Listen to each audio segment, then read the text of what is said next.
When it comes to investing, retirement, taxes, healthcare, and estate planning, the decisions you make today can greatly affect the quality of life for you and your loved ones tomorrow. What you need is straight and unbiased information on the most important issues you'll face when planning for your retirement and financial future. Good news, you found Premier Retirement Radio with Jeff Fogan.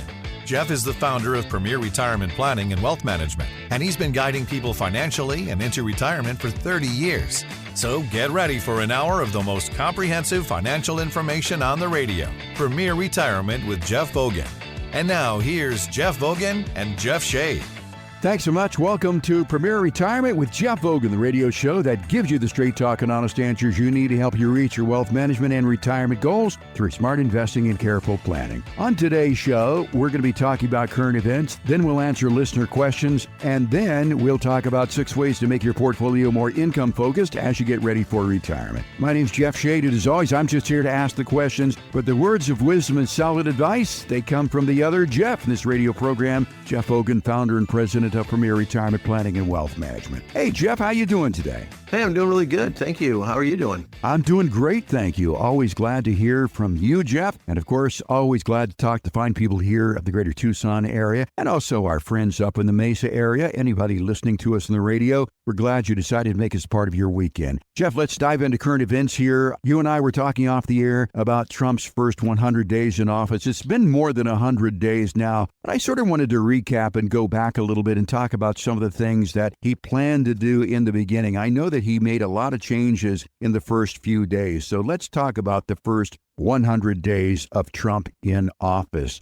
How has the economy looked or changed since President Trump took office for the second time? Well, I think in general, there's a big, shift in market sentiment or economic sentiment. I think most of the people believe that in the end, it's going to be better. I think there's a lot of people still questioning whether or not these tariffs are going to be a good thing, whether or not this new big, beautiful bill is actually going to create deficits or create just tax breaks for the rich, or are they really going to trickle down? I think there's still a lot of question, but based on the market action, I think there's a lot more optimism than I would have expected. There's a lot more optimism.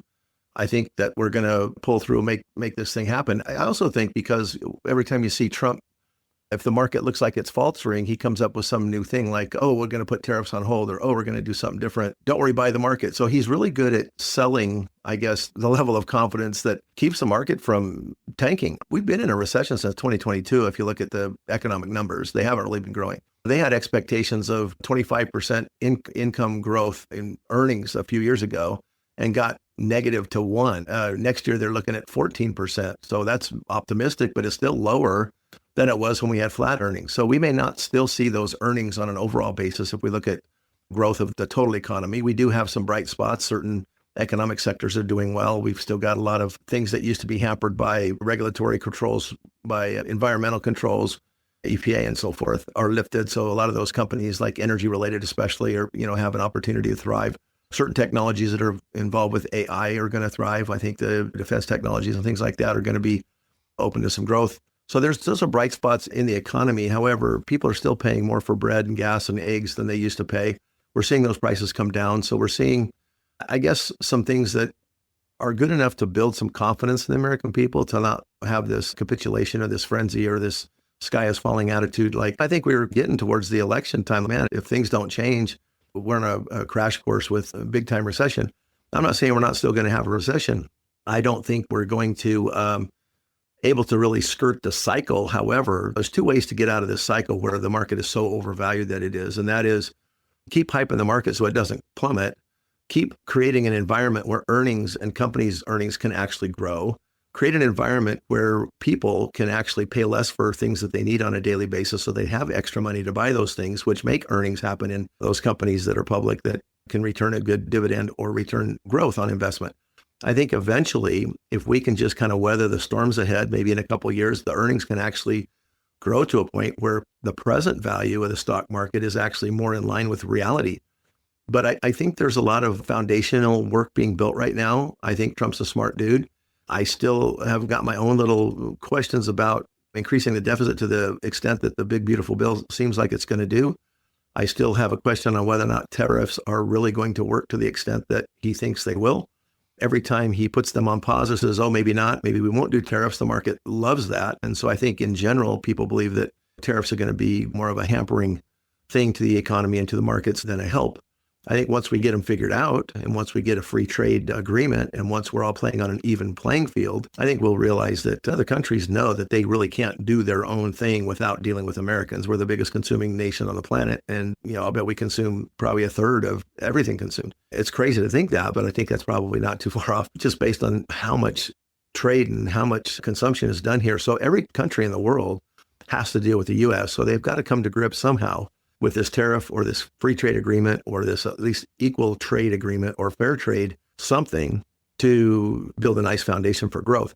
I don't know that, like I say, I still think that history says that we're still going to go through a recession. Maybe instead of going a few months into pre-recession things and then having a big sharp sell-off, instead of doing that, maybe we have a choppy market for another few years till the economy catches up and it's kind of a prolonged recession rather than just a big V recession where the market falls. Everybody just gets backed into a corner and they come out fighting and grow it from a bottom point. But I don't know if we'll see the bottom or not. I just do know that there's a lot of risk in the market being priced as high as it is. There's a lot of economic situations and cycles that have not completed yet that historically have completed that we still need to be aware of. But I think Trump's doing a lot of the right things. What I think I'm more impressed with than anything, and I don't know that it's a good thing, I'm impressed with the idea that every time the market looks like it's getting shaky, he says or does something to strengthen it. And so if the market and the investors, and it doesn't seem like this is really so prevalent with institutional investors like Buffett and those guys, they're not jumping in the market just because Trump says something. But the street guys, the private households, the people, unfortunately, we call them the dumb money, is jumping in every time there's a rumor that tariffs are on hold or that Trump says the market should go good. So I don't know if the power of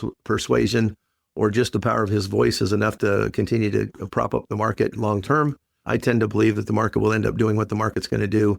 And I think, like I've always said, is we still have to look at it with some respect. But to answer your question about the economy, I think we've done some good things. I mean, we've got job growth and wage growth looking like they're on a track to get better, not worse. The price of eggs are coming down. Yay. That was a big deal. The Democrats are getting all crazy about that. I know. Price of gas is coming down. I don't know that's great for the profits of oil companies, but guess what? It creates more opportunities that people who have to pay transportation costs or drive to work are going to pay less. And so there's more disposable income in those areas. So I'm very optimistic. I want this thing to all work out. I was pulling for Biden, although I thought that everything he did and his economic support team, didn't really have a clue on how to make the economy better. I think Trump's got a better handle on that. And so I'm a lot more optimistic now that the election's over and that he seems to be making good headway. Talking with Jeff Ogan of Premier Retirement Planning and Wealth Management here in Tucson and Mesa. We are talking about Trump's first 100 days in office. It's been more than 100 days. If our conversation piques your interest, you'd like to get in and sit down and talk with Jeff about this, any other topic, it's 520-780-9059, our telephone number for you to set up that appointment. No cost, no obligation, certainly no judgment. 520-780-9059. Jeff, let's talk about tariffs. Donald Trump has threatened tariffs with a lot of folks, and so far it doesn't seem that we've had to tariff really anybody. He sets the tariffs and then he backs off on these tariffs. Where do you think we stand with this, and do you think that really we're going to be successful in bringing back manufacturing to the United States? Well, I think we are seeing those things coming. I think, we've still got the commitments of trillions and trillions of dollars coming in from overseas. And every day we have some new commitment.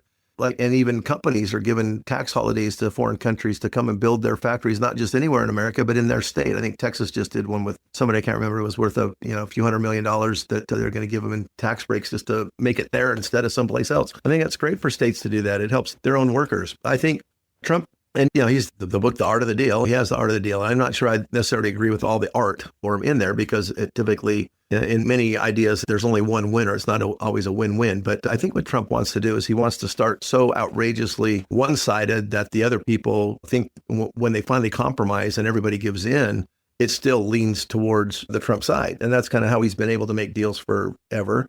And I think there's going to be some really hardcore demands on tariffs. And then when they don't come and negotiate and there's not a fair negotiation, and all of a sudden we see the people starting getting nervous, the market starts getting nervous, we see imports slowing or certain goods or services that maybe aren't on boats coming in that should be. And so then he says, okay, all right, we'll lower the tariffs for a minute. And so the market gets better, everybody gets more confidence. And I don't know that it's pretty soon they're going to say, gosh, he throws in the towel every time we hold out and we're just going to hold out forever. Or it's still kind of like that tug of war, still pulling them kind of across towards your side. So I'm optimistic that Trump knows what he's doing. He's had more deal-making experience than anybody I know that, is in politics, especially somebody as high up as he is. I mean, president of the United States, pretty high up. And also, a multi-billionaire on several different business fronts, pretty experienced. So, I don't discount where his heart is, where his experience is. I can't say that everybody in the world is on the same page. Obviously, they're not.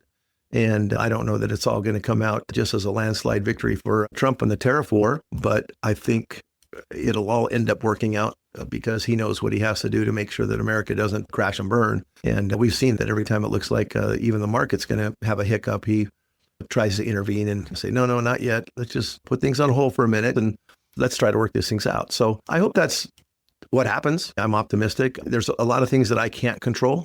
There's a lot of things that I can control. Some of the things that I can control is, how much money do you want to have in the market at risk and how much money do you want not at risk? How much do you want in income? What tax bracket do you want to be? We can control a lot of those things. But what we can't control is what Trump's going to do on the tariff front from day to day and how it's going to affect the market. So we have to control the things that we can control. And that is we can limit your risk on certain things that may be risky. We have to take smart risks and opportunities when they jump in front of us and keep forging ahead. But again, we have to be proactive. We can't be reactive. If we're reactive, we're always trying to get out of losers rather than chasing winners or positioning ourselves for either protection against loss or in a position to capitalize on opportunities for gains when they're there. Jeff, let's talk a little bit more about inflation here. Since peaking at a 40-year high of 9.1% in June of 2022, headline inflation in the U.S. has eased. But according to the Rich Dad, Poor Dad author Robert Kiyosaki, the worst may be yet to come. The end is here. What if you threw a party and no one showed up? Well, that's what happened. According to Robert Kiyosaki, the Fed held an auction for U.S. bonds. Nobody showed up, so the Fed quietly bought $50 billion of its own fake money with fake money. He says the party's over.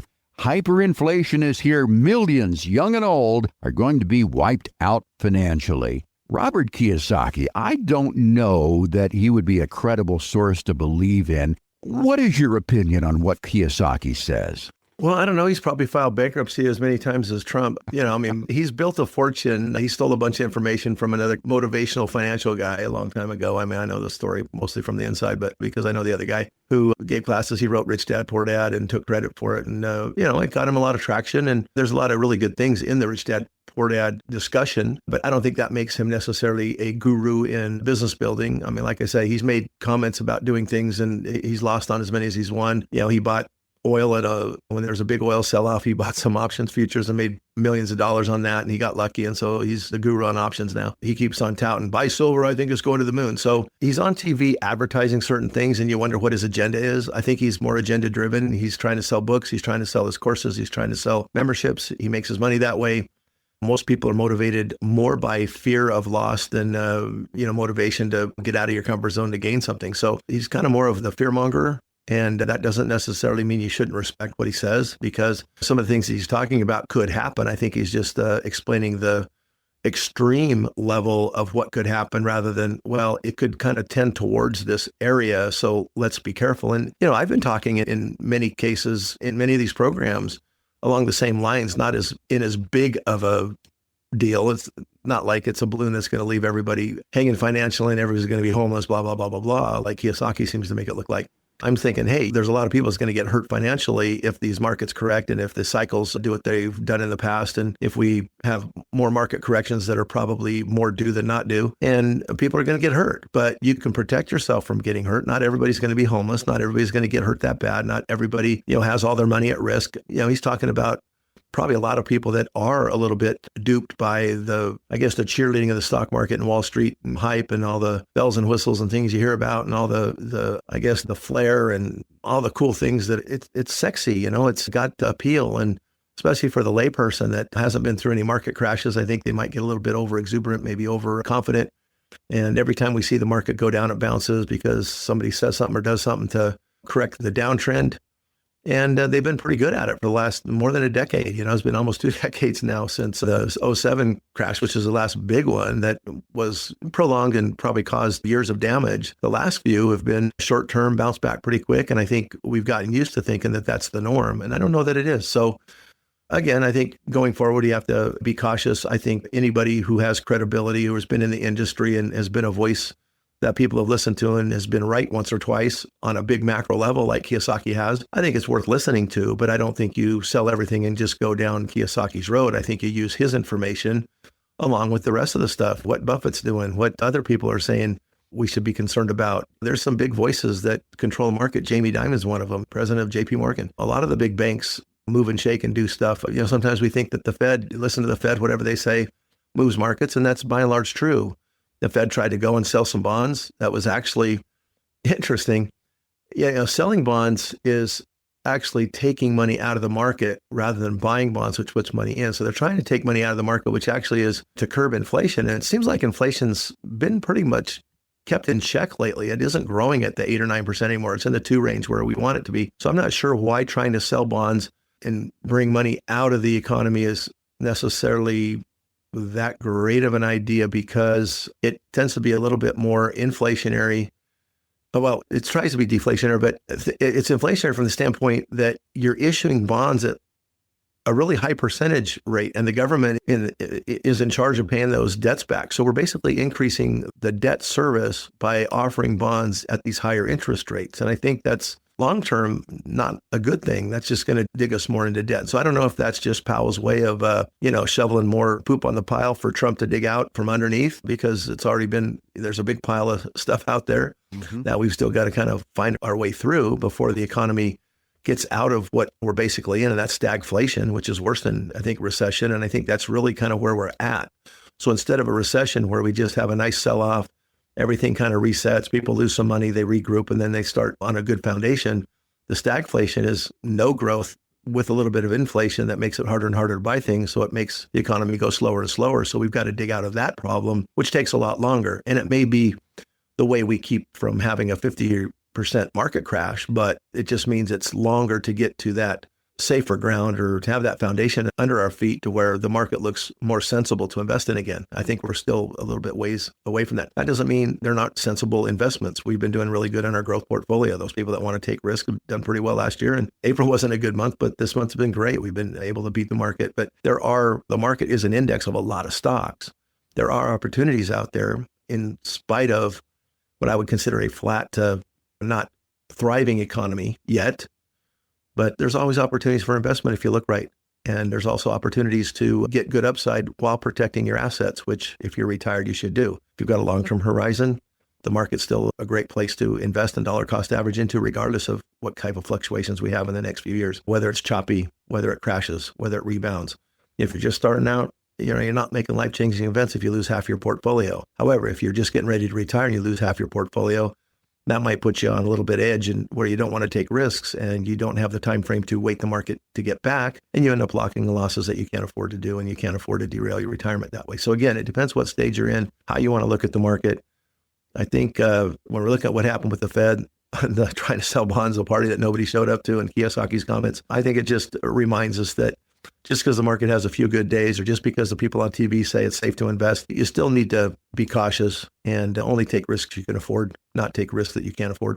Talking with Jeff Ogden of Premier Retirement Planning and Wealth Management here in Tucson and Mesa. We're talking about current events, Trump's first 100 days in office, the market, the economy. We've talked about inflation. Again, if you'd like to talk to Jeff about any of these things, how it affects your portfolio, give us a call here. 520-780-9059 is our telephone number. You can call right now if you want. Leave your name, telephone number, and Shelley will call you back during the week and set up a time for you to talk to Jeff. No cost, no obligation. 520-780-9059. Jeff, let's turn our attention to the relationship between Donald Trump and Vladimir Putin. I got the feeling that when I see these two together, that Trump sort of thinks there's sort of this bromance going on, that these are two world leaders and really, they're going to work together to solve the world's problems. And I think Trump thought that, but Putin, I think, has a different idea completely about this relationship. I understand now that the relationship between Trump and Putin is souring because Putin does not want to do this 30-day ceasefire against Ukraine. So what do you think about this? Is this a falling out between Trump and Putin? Is Trump finally seeing the writing on the wall for what it really is? Well, I think he's an eternal optimist. I mean, the guy, you can't talk negative stuff about him. He'll quit the interview and leave. So I'm not here to talk about negative stuff. I'm here to talk about the good things. He likes to have the idea that everything he does is going to win. And I also think that he somehow believes that even though Putin has a huge ego, like Trump does, and like every other world leader does, or they wouldn't be in that position probably. I think he had some idea that there was some sense of responsibility, maybe some sense of sanity that there just doesn't exist with Putin. I think Putin's he's a warmonger, he's a powermonger, he's a dictator, he's a tyrant. He doesn't care about his people, just like China. They don't care about their people either. They just care about the powerful elite, and they want to protect them, and they don't really care how many people die. So I think it was kind of a shock. Honestly, it's a shock to me that they don't want to. He gave Putin so many outs and so many ways to say, hey, okay, and just come to the negotiating table and say, okay, we'll work this thing out, to where he doesn't have to look like a total jerk and a total killer, assassin. He's just going in and killing millions of people, his own people included. He doesn't care.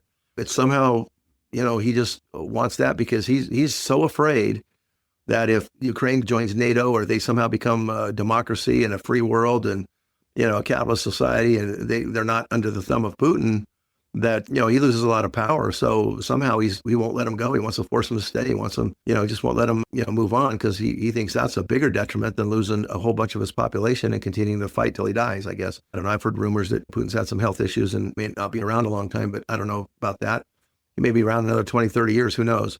I don't think they're anywhere near the superpower that they used to be. And I think Trump realized or thought that because Putin should realize that they really don't hold enough cards other than the energy sector in Europe is really where they make all their money, is that the bulk of their economy comes from. They could turn a lot of that off. There's a lot of sanctions that could make it really hard on Russia. And I think he's really surprised that Russia isn't looking at those potentials, those possibilities as being realities with Trump, who doesn't usually sit back and lose at the games he plays or at the deals he makes. So, he's got to change his ways, or there's going to be sanctions and probably some other things coming along the line. I don't blame him. I think we have that power to do so. I don't know that we should. It's kind of hard to say, well, let's force everybody to have peace just because we want peace, but we do want to instill our values of peace and freedom and things like that around the world. We're supposed to be the beacon of light. We're supposed to help other people see the same thing so that their citizens can enjoy the same, freedoms and the same, I guess, security, confidence, and peace of mind that we do. But, we can't force that upon anybody. And if Putin's in the way, you're going to have to deal with a madman that keeps wanting to kill people. So I don't know how this is going to work out. I think Trump's probably more surprised than any of the rest of us about how things have gone down so far. Talking with Jeff Hogan of Premier Retirement Planning and Wealth Management about world events, current events. And again, if you'd like to talk to Jeff about how these may affect you and your retirement portfolio, give us a call here. Our phone lines are open right now, 520-780-9059. 520-780-9059. Leave your name, telephone number. You'll get a call back during the week from Shelley. We'll set up a convenient time for you to come in and sit down with Jeff and have a casual conversation about what you have, where you're going with your retirement funds, and how to get there most efficiently. We can talk about pretty much anything on your mind. 520-780-9059. You can also find out more about the firm online at premret.com, PREMRET.com. Jeff, let's take a break. We come back here on Premier Retirement. We're going to answer some listener questions, and later on in the program, ways to make your portfolio more income focused as you get ready for retirement. Our program continues here on 790 KNST, Tucson's most stimulating talk. You can't start a trip you've never taken without a plan, and you can't start your retirement journey without a comprehensive plan to get there safely. To request your no-cost Premier Retirement Roadmap, call 580-780-9059 or request it online at premret.com. Now back to more Premier Retirement with Jeff Hogan and Jeff Shade. Thank you so much for making this part of your weekend. You're listening to Premier Retirement with Jeff Hogan. My name's Jeff Shade. We are here for you on the radio 4 times a week, Saturday 7 a.m., also 9 a.m. and 1 p.m. If you're listening earlier, you can always catch us for a later show, or we're also on the air on Sundays at 11 a.m. If you've missed any part of the program today, those times are not convenient for you. Remember, we're also a podcast. Go to wherever you get your podcast, search for Premier Retirement with Jeff Hogan. You're going to find this show and all of our past shows so you can stay on top of your journey towards a confident retirement. Once again, I want to remind you, 520-780-9059 is our telephone number. That's the number that you can call today to leave your name and telephone number to set yourself up with a casual conversation with Jeff to talk about your retirement portfolio. Maybe you have a portfolio from someplace else. You want a second set of eyes on that, or you do not have a portfolio yet and you just want some advice. No cost, no obligation. 520-780-9059. Also online at primret.com. Jeff, time for listener questions this week. Want to start off with Ted listening to us in Tucson. And Ted says, I turned 72 this March. Congratulations, Ted. I retired 5 years ago. My question's about RMD withdrawals. Is this the year that I have to start taking them? And how can I avoid paying taxes on those withdrawals? Well, I wish there was an easy answer about avoiding paying taxes on those withdrawals. You've been having tax deferral. You got a tax deduction when you put those dollars into those IRAs, and you have to pay taxes when they come out, period. Now, do you want an offsetting tax deduction? We can work on those things. We can do a tax plan where you give that money to charity. You can gift it directly to charity. Some people think, can I just convert it to a Roth? Well, converting to a Roth, you still have to pay taxes on it. And yeah, you can convert money to a Roth, but you still have to take those required minimum distributions at age 73, by the way. So they did change that from 70 and a half a few years ago with the Secure Act, and then they changed it again on the second round of Secure Act 2.0, and then they changed it to 73. Now, eventually, it's going to go to age 75 for people born after 1960. So, we can keep kicking that can down the road, but we have to pay tax on that money eventually. That's why there's required minimum distributions. That's required taxes that the government wants, and the government's already factored into their budget. So they already know what they need to get. Sometimes it's worthwhile for the government to say, you know what, we don't need the money right now because we can just print money, but we might need money in the future. And if we give these people a break, those IRAs are going to grow for a couple of years, and then we get even more money because the older you are, the more money you have to take out because it's based on life expectancy, and it's going to be on more money. So would you rather pay taxes now at a lower bracket on less money, or would you pay taxes later at a higher tax bracket on more money? I think the first one makes more sense. And when we do tax planning, we typically don't have people wait till 72 or 73 to start taking withdrawals from their IRAs. We supplement Social Security and other pensions with IRA withdrawals so that we don't have that big burden down the road. Now, once you've paid taxes on that money, you do have an option to put it someplace where it will never be taxed again. Some people just take it out, put it in the bank, buy a CD, make 3 or 4% a year, and end up paying tax on the interest that they don't need to use. And it affects their taxes going forward. The more money they take into their IRA, the more they have to keep paying taxes on as they pull it out. Then they accumulate it in some sort of a tax as you go account. Pretty soon you're in a higher tax bracket. The older you get, and you wonder, this isn't really how I planned it. What happened? Well, it's because you didn't look forward decades down the road. Instead, you just look maybe to last year for your tax returns and next year on what you could do today for your next tax return rather than for your next 20 or 30 tax returns. That's the difference between a comprehensive planner that actually does tax planning like we do. So, and I'm not dogging on you for not knowing, but hey, you're listening to the radio show, so you're getting some good updates now. I don't think you necessarily need to wait to age 73. If you look at your entire tax picture, and let's say you're in the 22 tax bracket, you can pull more than that amount out of your IRA, pay the taxes, and then put it somewhere where you never have to pay tax again. And I'm not talking a Roth IRA. You're maybe, getting to that age where a LIRP, life insurance version of a tax-free bank account, if you will, would be a little harder to get just because it does have a life insurance component. And at age 72, sometimes there's health issues and there's underwriting that goes along with a person 72. But especially younger people that want to start divesting their IRAs and pay taxes one time on less money at a reasonable tax bracket now, rather than pay taxes for the rest of their life. A LIRP is what we call the IRA rescue program, where you can put it there, grow your money at, say, 6 or 7%, which is a typical interest rate and a typical illustrated rate based on historical returns. Last year, most of our clients made more than 10% on their life insurance retirement plans, and that's tax-free. It doesn't get reported on a 1099. It's basically just growing a death benefit that, by the way, you can spend when you need it in chunks, and you don't go into a new tax bracket. So you don't pay taxes on the interest it makes every year. And if you ever withdraw money from it, you don't pay taxes on the withdrawals because you don't actually take a withdrawal. You take a loan against your future death benefit. So again, I can't tell you how you can get out of taxes on the IRA because you can't. You have to convert. You have to pay taxes when it rolls over into something else. Now, there is one way you can get out of taxes, and that is by offsetting it with a tax deduction. You can either give it to a charity, and I wouldn't say take the required minimum distribution, have it come into your bank account, and then write a check to charity, because what'll happen is you get a 1099 for that IRA distribution, and you'll end up giving it to charity, and you'll want to write it off, but you'll find out that you might not have, if you're married, you might not have $30,000 in standard deductible deductions that you can take against your tax returns. Let's say you have a $10,000 charitable gift that you want to make, and you give $10,000 to your church after you pull it out of your IRA. You're going to get a 1099 for that. It's going to cost income. Let's say your income's $100,000. You take $10,000 out of your IRA. Now your income's $110,000. Well, you get a $30,000 standard deduction. So now you pay taxes on $80,000 instead of $110,000. But wait, if you would have just given that charitable deduction directly from your IRA, the $10,000, and sent it directly to your church or charity and never got a 1099 because you didn't receive it, guess what? Your income still shows up as $100,000 minus the $30,000 standard deduction. So now your taxable income is 70. I'm doing this in very basic numbers, but you get the point. The charity still gets their money. And guess what? You just saved $2,500 roughly in taxes. So I can't make them tax free, but we can learn to be creative and use the rules that most people, CPAs and tax people, aren't telling them about. Don't ask me why. It shouldn't be to a financial advisor who's not a tax guy to help you with taxes. It should be the tax people help you with taxes. Unfortunately, they don't. Fortunately, because we know that every type of a recommendation that we make that has to do with your finances has some sort of a tax ramification, we need to have a pretty basic understanding of how that's going to affect you and have strategies that help navigate around that. Fortunately, we have a CPA on staff that does taxes and can answer questions.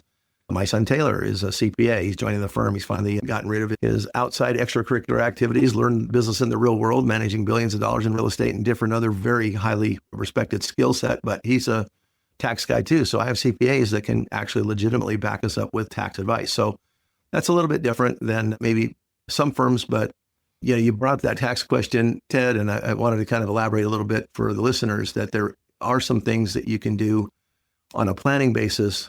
You can't necessarily get out of taxes, but we can make it sting a little bit rather than feel like you're getting punched in the face and then punched in the gut for the rest of your life on the same money over and over again because you're at RMD age. Ted, thank you so much for listening to us in Tucson. We appreciate the question. And of course, you can always give Jeff a call, 520-780-9059, to discuss your concerns in person. We'll send you out Jeff's book, Retirement: The Road Ahead. Okay, Jeff, next question is Richard in Dove Mountain. And Richard writes, if my mother sells or gifts me her $800,000 personal residence, my understanding is that I also get her adjusted cost basis. If she holds the note for 100% of the purchase price and then gifts me the house, will I end up with the current fair market value as my cost basis? As a result, she would have no income tax consequences, right? Because her original cost basis and her recently deceased spouse's stepped up cost basis, plus their combined personal residence exclusion, more than covers the fair market value. Is this gift a good strategy, or is it a sham transaction? Well, I think it's a complicated transaction that doesn't have to be so. Now, I don't know what your situation is if you already own a home and this is going to be a second home for you, that you're trying to just get a step up in basis when you finally get the house when mom dies, if she's going to continue to live there, even though she gifts or sells it to you, in my opinion. And I'll just give you a couple of scenarios. If you already own a house and your mom gives this house to you, there might be an estate tax situation if she's got a large estate. And I don't know what the rest of her situation is. You have to take a unified credit hit because there's only a certain amount that you can gift. Sure, you get a stepped up basis because dad died. So if it was held in community property, you get that step up on the other half, but you don't get the step up on the other half. If it was in joint tenants, it just rolls over and it's all still the same old basis and the gains are attacked onto, whatever the original purchase price plus improvements are. So you have to consider that. There's just a lot of things that aren't quite clear to me. I think there's a lot of easier ways to do it. The other thing is if let's say she gives you the house, it's a second residence to you, you're holding the note, and I don't know, are you living there too? Are you living there with her? Is this your personal residence because she's moving to an assisted living facility? If she sells you the house and it's your personal residence, yeah, I guess we could do that. And would there be a tax basis? Not really. I mean, there's really no tax basis if she's still, within the step up and depending on what she paid for the house, and she can sell it to you with her personal residence exclusion. By the way, that only applies to income tax, not estate taxes. So she sells you the house or she gives it to you. Okay, now it's your house. No big deal. If you plan to live in it till you die, I don't think it's any difference. I mean, I don't think it's a sham transaction. I don't know that it's really a good tax strategy. What it does though, is if she's planning on living there, it extends her liability to stuff that you might do. If it's a second residence for you, let's say something happens and you get sued, the court will probably look at that as your second residence and not protected by homestead or not protected by anything other than the fact that you got a bunch of equity that somebody who's suing you could sue you out of if you don't have enough insurance. So that's another complication that could affect your mom in a bad way that I, want to work through all the details first before advising that. Again, if mom just lives there and ages in place, lets you live there for whatever reason, for rent or just wants to pay your living expenses, I don't know if that would be any difference. When she dies, you get a step up in basis and now you own the house instead of an $800,000 house, maybe it's worth $1 million or so. You get a step up in basis when she passes it on to you. And then there's less tax ramifications for you going forward. But let's say you inherit this $800,000 house and you play this really cool tax game and you get out of taxes. But let's say the house is $1.6 million and you're in your 80s and you want to sell it because you want to downsize. And there's only a $250,000 exemption because at that point you're single and you've got $800,000 in gains. Well, you've got to pay tax on the balance.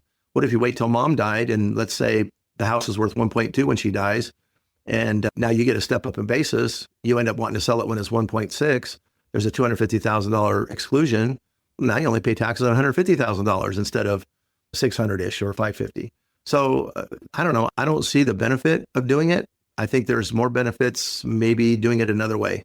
But again, you've thrown a lot out there in one question and there's not enough information to know whether or not it makes any sense because we don't know what her estate situation is. We don't know how many houses you own, what your situation is, if you're going to live there, if she's going to live there, if you're going to have that residence exclusion because you're going to live there or if it's going to be a second home for you. Richard, we appreciate you listening to us in Dove Mountain. And again, we just require a little bit more information. So if you would, give Jeff a call, 520-780-9059, and sit down with him in person, have this casual conversation. I'm sure with all of the details, Jeff can come up with a good answer. But nevertheless, we'll send you out Jeff's book, Retirement: The Road Ahead. Next question, Jeff. Scott, listening to us in Vail. Scott says, I'm 60 and want to build a new house for $700,000. We have $1.5 million in 401k plans, including $500,000 in Roth funds, which I could withdraw. We have a pension of $70,000 a year and Social Security $44,000 a year, as well as the sale of a property with a payment of $36,000 per year, $3,000 a month. Would you pull the money from the Roth or borrow the whole thing and use 401k withdrawals to pay for the mortgage? We won't collect the pension or Social Security for about 2 more years. Well, so obviously you're going to be living on your 401k money for a couple of years while that's waiting to happen on the pension and Social Security. I get that. And that was smart. What I really am glad I didn't hear you say in this question is, should we just pay for the house out of the 401k and just bite the tax bullet now? No, absolutely not. $700,000, you'd have to pull out more than $1 million to cover the taxes on that, probably $1.1 million to cover the taxes on all that to get $700,000 out. So you'd have very little left and you have a free and clear house. That would be a bad idea. Paying the money out of some Roth funds and having a smaller mortgage might make more sense. You've already paid taxes on those. It's not going to keep you in a higher tax bracket. The thing is you have to decide if you can make more in gains on the money that you borrow than the price of the money at which you borrow. So in other words, if you think your 401k can continue to average 7 or 8% or better net of fees and other issues, then go ahead and borrow the money and cash flow it. I think cash is king. If you think that you're really going to be conservative in retirement, or if you think the market's going to be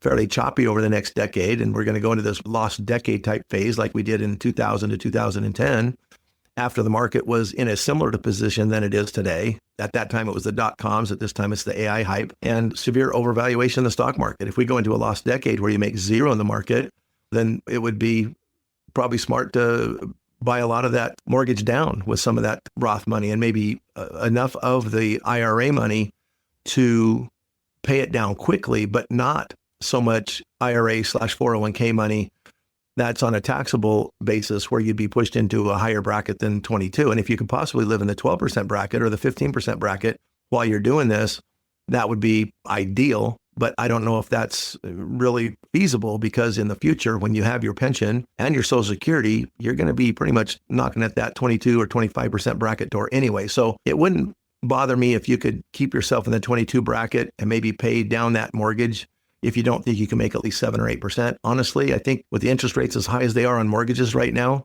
I kind of lean towards if you have to borrow the money just to not pay a higher tax, do it.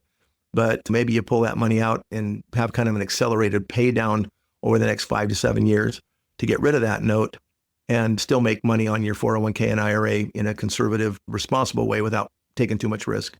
And also getting yourself out of a big payment, especially if the interest rates are going to be 7% or better, like mortgages are now. Scott, we appreciate you listening to us in Vail. Of course, we'll send you out Jeff's book, Retirement: The Road Ahead. Again, if you have questions for us, you can get it to us by calling the Mendes Show if you want, 520-780-9059. You can also go to the website, use the contact page there if we use it on the air. We'll send you out Jeff's book, Retirement: The Road Ahead, and of course, you'll get a good answer. If you would like to sit down in person with Jeff, have a casual conversation about your individual journey towards retirement, no cost, no obligation for you to do that. 520-780-9059. As always, make that call right now this morning. Leave your name, telephone number. Shelley will be calling you back during the week and setting up that appointment for you. Again, it's not going to cost you a dime. Absolutely no obligation whatsoever. And again, it's just a casual conversation. So take advantage of the opportunity. 520-780-9059. You can also find out more about us online, of course, at premret.com. Jeff, let's dive into our last topic here today. It's ways to make your portfolio more income-focused as you ready for retirement. You know, as you approach retirement, shifting your portfolio to focus more on the income can help provide stability and support for your lifestyle without relying heavily on selling assets. Growth is one thing, but income is yet another. So let's talk about some ways to create income-producing assets in retirement. First one that comes to mind is dividend-paying stocks. Now, I looked at some dividend-paying stocks off the air here, and it didn't look like they were doing that well. So do all dividend-paying stocks really allow you to have a sizable income or enough of an income in retirement to really make a difference? I am really not a dividend stock fan unless the dividends are paying more than you can make on a CD. In other words, if you can't make 4 or 5% or better on a dividend, I don't believe it's even a dividend stock. It's not even an income play, because dividend stocks can crash and burn just as badly as any growth stock can. And it's funny that they call companies like General Motors, who pays 1.2 in dividends, or IBM, which I think is around 2%, and Procter & Gamble, all these companies, they pay a very minuscule dividend. But people call them, dividend stocks. I can always make the dividends. But if the stock grows and it pays dividends, then fine. It's still a growth stock. You're still selling shares in order to pay your bills. But you can buy an annuity that, let's say you put $500,000 into it, and it guarantees you a 7% payout of that $500,000, no matter what, forever. Then you're guaranteed, that $35,000 a year off of that, basically $3,000 a month. If you bought a bunch of dividend stocks with that $500,000 and they paid an average of 2% in dividends, you make $10,000 a year in dividends. Well, okay, that's not that big a deal. Now, by the way, those annuities that I use generally, based on today's current interest rate, indexed annuities with income riders, can average a return better than the 7% guaranteed payout. So in other words, you can protect your principal. However, if the principal draws down at $35,000 a year and it runs out, you still get the $35,000 a year. Let's compare that with dividend stocks. And by the way, if you look at the dividend indexes and things like that, they take just as big a hit as the growth stocks do. When the stock market crashes 50%, so do those stocks. And so if you're okay living on just the dividends and have endless time waiting, then be prepared to live on a lot less than you would on a different income opportunity, like I was talking about before. Or consider a different option, either an annuity type situation that guarantees income at more and can still maintain your balance of your accounts. And by the way, if that dividend accounts go down and you still want to pull that $10,000 a year out, and the markets, let's say the market does plummet 40 or 50% in the next big market correction, then you're actually having to sell stock shares in order to make up the part that you're not getting in dividends in most cases, because most companies don't necessarily keep the dividend the same. They adjust the dividends to kind of stay in that 2% range, generally speaking, not always. So again, look at how the dividends are paid. Look at whether or not it's increasing as in the actual amount, or if it's increasing based on a percentage of the stock price amount. Be sure you look at those statistics a little bit better. I personally like stocks, and there's plenty of them out there that pay 5, 6, 7% dividends. The energy sector has some, oil and gas have a lot, telecoms like Verizon, AT&T, that kind of thing. They pay good dividends. Philip Morris, some of the companies that, are 5, 6, 7% or better seem like a much better way to play the game and not worry about price fluctuations in the stock, because the dividends are high enough that you can actually make a living having the dividends pay your bills without having to sell shares of those stocks. But again, it's good to diversify. I think dividend stocks are good if they're actually dividend stocks. But how many people come in and say, well, I got these great dividend stocks. I'm looking at them and they're like 1 to 2%. I'm like, that's not a dividend stock. Dividend stocks should actually pay enough dividend to give you a substantial income without having to touch principal or sell shares. And if that's the case, then that's an income portfolio. We have an income portfolio we manage here, and the average, the dividends are anywhere from about 7 up to, I think one is down at 5 or 6, but that's got good growth potential. And we've got some that are paying 11 and 12. Now the stock don't pretty much hold steady. They pay everything out in dividends, but there's still some really good returns out there if you want an income or dividend portfolio. But I'm not sure blue chip, low return dividends are really the way to go. When I think of income-producing investments, Jeff, I often think of annuities. Can you comment on annuities, the different types of annuities that you may use to produce income? Well, annuities are income instruments. That's really what they were built for. Pensions are annuities. Social Security is an annuity, basically is a guaranteed income stream. And guaranteed income streams give people peace of mind in retirement. They give people confidence that they know their bills are going to get paid regardless of what the market does. And we always suggest a portion, well, I wouldn't say always. There's certain situations where somebody has so many pensions, they don't need any annuities. But let's say we always suggest somebody has annuities, whether it's your Social Security, your pensions, or some other form of income that's guaranteed. Those annuities are annuities. If you only have Social Security, you might want to supplement with an additional annuity. I like annuities that have growth potential that is in line or close to in line with what we think we're going to be taking out as the annuity payment. The old school annuity was, a place where you gave the company $100,000 and they'd pay you $7,000 a year for the rest of your life. And if you died in year 3 and you only got $20,000 back, you lost $80,000 of your $100,000 investment. If you ended up living 30 years, well, you got $210,000, but it took you 30 years to double your money in income. But if you lived long enough, that was great. If you didn't live too long, you kind of got hosed, and guess what? The company used that money to pay for those people that live too long, and it pays a really low rate of return. Typically, you give up control, that annuity is gone, just like your pension. You die, the pension's gone. You don't get the balance of it. Now, Social Security, when you die, it's gone. You don't get the balance of it. Now, you can give up yours if you're the spouse that makes the lower amount and your spouse that has a higher amount dies. You get to switch, but you still lose some Social Security. You can't keep the balance of your trust account that you put away for that. So some annuities have a bad name for that reason. I don't use those annuities. I think there's better ways to do it. And I like income annuities that are income guaranteed, but they don't draw down your principal necessarily. They will if you need to, but they don't give up control of your principal. So let's just say you put $500,000 into an annuity. You spent $250,000 of it living on $40,000 a year for 20 years.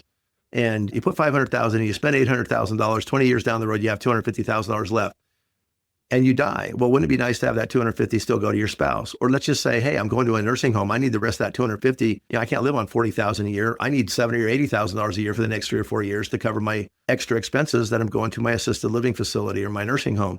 I like those annuities where the balance is available for that purpose so that you can liquidate it. You can have access to it and use it for those final day's expenses when the costs skyrocket again right before passing away. Typically, people's costs go up right out of retirement because they want to travel and do fun stuff and spend a lot of money, maybe even make some dumb purchases like an RV, which is like a money pit. But who cares? If you've saved enough and that's what you retired at, that's okay. But then you kind of get into that slow go years where you don't really need to go as much. You don't spend as much. And then you get to that no-go years. But those no-go years where you can't really get out and do much also mean home health care, a lot of medical expenses, treatments for different ailments that come to us when we get to our 80s and 90s and, reach the end of our existence here.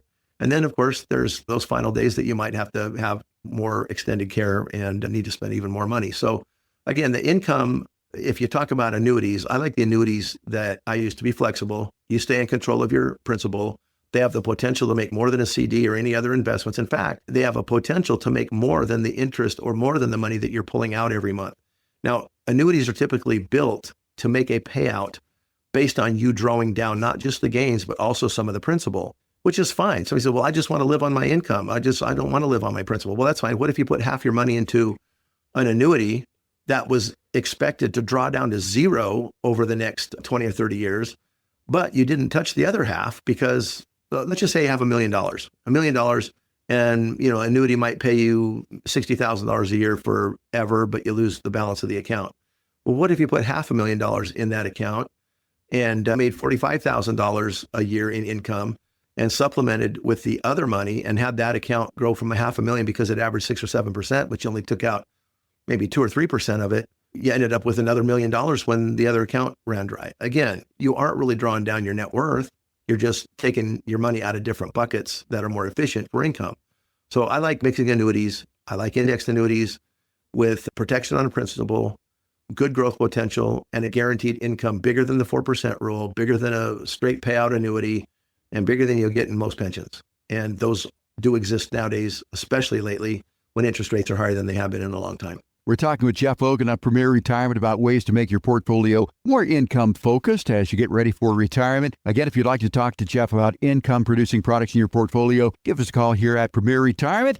520-780-9059. You can make that call right now. Shelley will call you back and set up that appointment for you at no cost and no obligation. 520-780-9059. We're also online at premret.com, premret.com. Jeff, out of time for this week. I want to thank you so much for your time, but most importantly, I want to thank our fine listeners here in the greater Tucson area for joining us. So for Jeff Hogan, I'm Jeff Shade. Have a great weekend. We will be talking to you next week right here with another edition of Premier Retirement on 790 KNST, Tucson's most stimulating talk. Investment advisory services provided through Premier Wealth Advisors, LLC, an Arizona state-registered investment advisor. Securities transactions are placed through TD Ameritrade. Insurance and annuity products are offered through Premier Advantage Inc., DBA Premier Retirement Planning and Wealth Management. Investing involves risk, including the potential loss of principal. Any reference to protection, safety, or lifetime income generally refer to fixed insurance products. Insurance guarantees are backed by the financial strength and claims paying abilities of the insurance carrier. The show is intended for informational purposes only and is not to be construed as advice or recommendations. Due to show format, accuracy and completeness cannot be guaranteed. Premier Retirement and its representatives do not provide legal or tax advice and may only conduct business with residents of states and jurisdictions where they're properly registered.